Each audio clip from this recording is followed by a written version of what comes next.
Try it once more. Once more, buddy.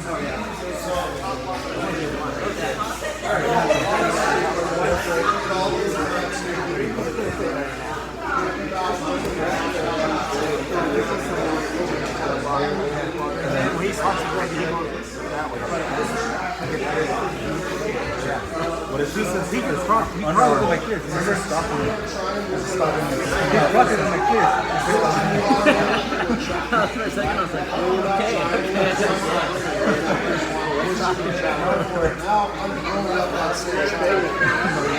No, but when he goes up, he pulls this out, that's fine. and then he reaches out. That makes sense. And then he turns this on. But This goes over. armbar, maybe we're having trouble. You can start moving. Now look what he does. He brings that around the head.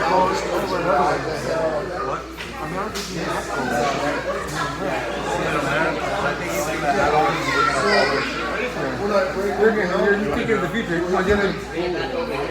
Now it's like I'm shooting my drum. Just like the one I teach him. He said he's recording my nuts.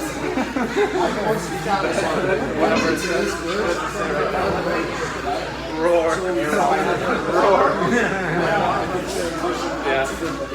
I gotta insert my back.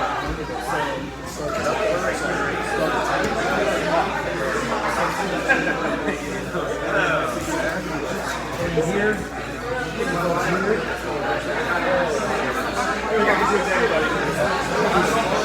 So we go here, and then you talk. And then here, Tyler. I thought he went 50. I don't know why. No, he went 50. But it could be around that number. So there, I think that one is more like here.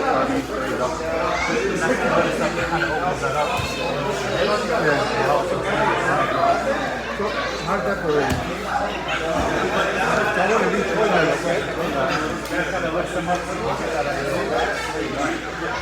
See, tapping? Already tapping? That's great. That sounds right.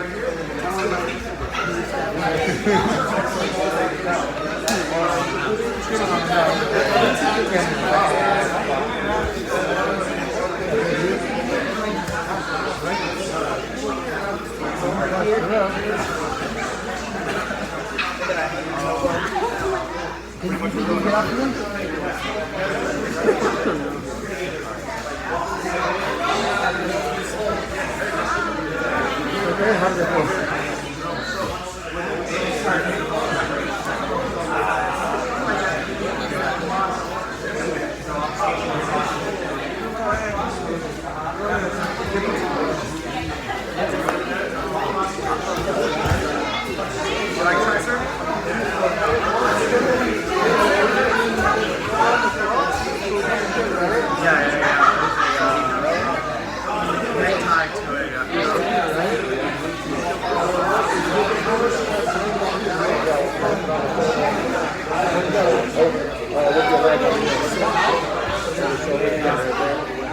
then you're rotating this.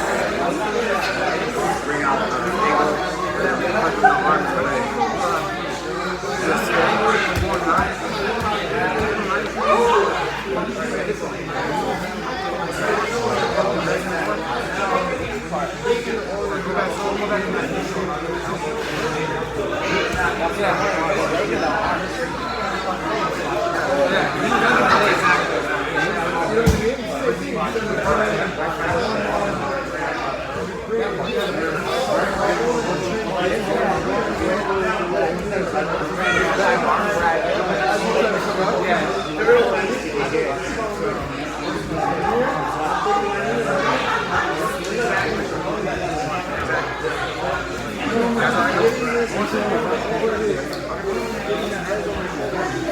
So it's arm drag. So we're coming here, right? And then right here.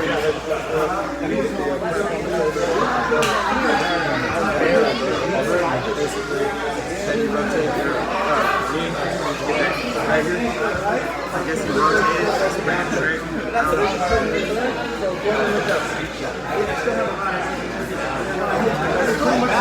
the same thing we're doing, but just instead of going over the leg, you just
Then right here, dig it in. Yeah, so literally straight there. It's supposed to turn a little bit. Yeah, right there. And that brings you to the angle to hunt the leg on. Right here, you leg around the leg. I guess we just line it up and that's exactly how you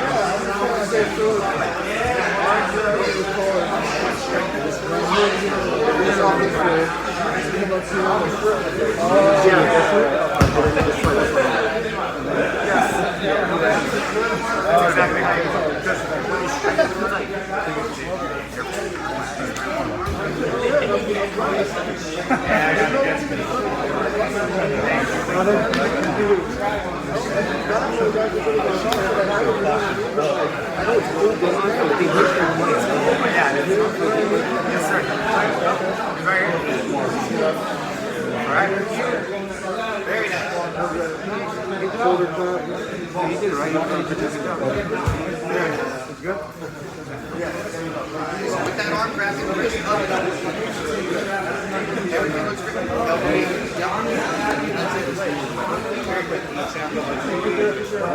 I missed the first time out. Well, you'll learn.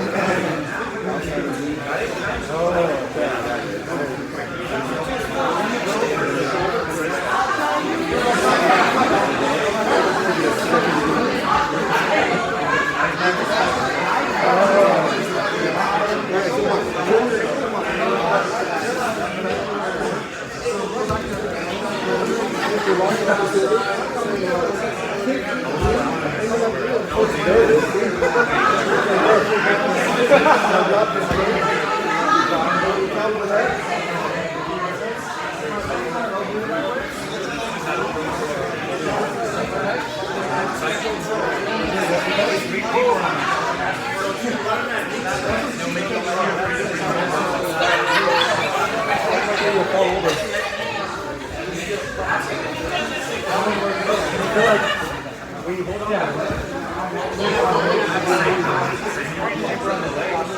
of elevate them more and turn them more. Once you got deeper in the leg, I got some cubatics, bro. I got this horse that I can't run because I want to be good. Yeah. I'll give it up. That's a good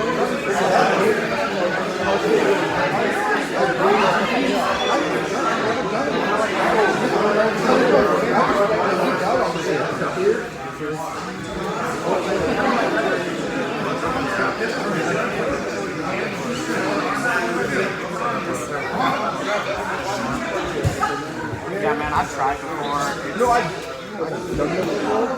No, I tried to go both ways. Gotcha. So,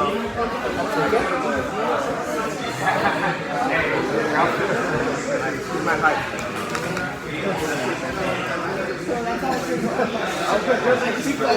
This is good. yeah, you are simple now anyway. Come on, stop playing. We know what you do when you're out here. We're saying on the studio. Taking babies out of burning buildings. Running fun.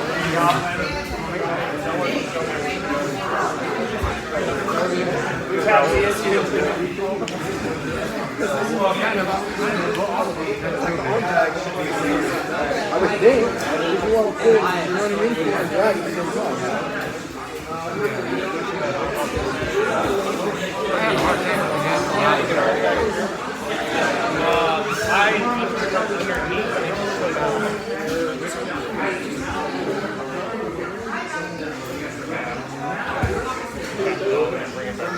that's setting up like rubber band. I would flip over, but even on those down, and now I have that arm down.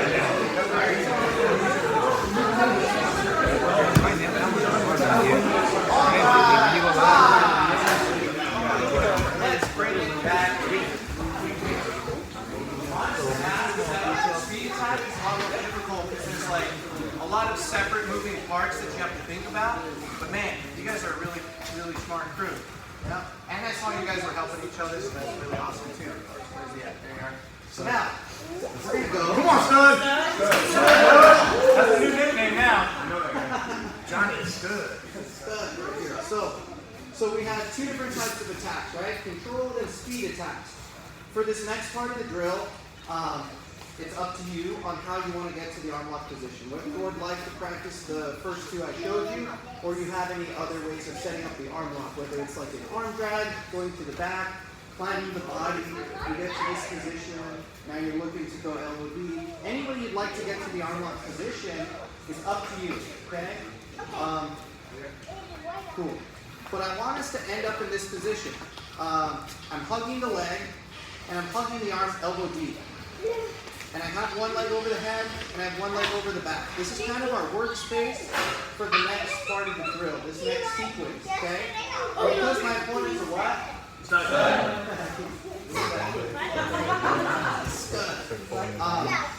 He's now going to give me a little bit of resistance. Because in a live situation or a live match, you really think John's going to just let me armbar him here? No, he's going to do his best to defend. So, the first common reaction that happens, and you may have experienced it before, is they're going to stack you from their knees. So they're on their knees, they're holding their arms together because they don't want me to extend the arm and break it. And he's just going to bring his head over my head, like this. And now you can see it's kind of uncomfortable for me, and I don't like it. So, now my arm is hugging elbow deep, and I'm going to wedge it on my thigh or hold it up close to my shoulder. Depending on your opponent, I found that people who are stronger with keeping their hands connected, I will hug elbow deep and wedge on my thigh. It gives me a little bit of like prime leverage to stay connected to his arms. If I feel his arms are loose and I go into off balancing him and his arms are extended kind of like John has them now, he's not being a stud right now. I'm just kidding. I'm just kidding. I will hug up towards my shoulder because as I extend him away, his arms will extend and I'll have a more of an opportunity to break it in transition. Okay? So he brings his head over mine. Boom. I'm going to hug elbow deep wedge it on my thigh. I'm plugging elbow deep on the leg, and I'm keeping my head close. If I can't keep my head close, I'm going to keep his knee close, one or the other. Now some of you got to this position and you noticed that your opponent fell off balance. And that's totally natural if your partner on top isn't holding their base. Okay? So the first reaction is on his knees, he's bringing his head over my head. My legs now have two different jobs. One, does anyone remember what the leg over the head is for? To bring his head down and away from me. So I have some breathing room, and I'm not being crushed, because he's stuck. My second leg, not only is it to keep my hips up and connected to him at all times, I can also use it to push and leg press into him. So, one thing to keep in mind for this first off balance, wherever the bottoms of my feet are pointing is where my legs will extend, and where the direction of force will be guided or directed as I extend my legs. So right now, if you look at his body, his intention is to put weight over my head, right? So, with his weight going over my head, both of his knees in the mat, he's kind of like a tabletop, right? He has two knees on the mat on this side, and he has the intention of putting force into the ground on this side. But if you think about a table, it needs 4 points of contact to the floor to be completely stable. Does anyone know where he doesn't have a point? Over here. Exactly. Normally, if I'm new to jiu-jitsu, I won't even be thinking about that space. But right now, because it's a seminar, I want you guys to think about that space. He's trying to stack me on his knees. I bring his head down and away from me in that direction. If I'm staying connected tight with sufficient connection, and I start to point my feet just in that direction, look, his knee's off the mat. He's already off balance. I'm talking normally, I'm not using any strength. I can elevate this leg. He made an adjustment. He's completely off balance. He's out of alignment. If his hands were to separate for a desperate attempt to stay on top, which is a common reaction from really less experienced people, you can always break the arm in transition. But he's a what? He's going to hold his arms and he's going to concede the sweep. So now all I have to do, while elevating the leg, extending away his head, I'm going to use this secondary leg to just press him down. His head hits the ground, and I'm going to follow him up. Right there, he extended his arms halfway through. He wasn't really being a stud, so just arm there. But let's go again. Sorry, John. So I'm here, get up to the unlock position,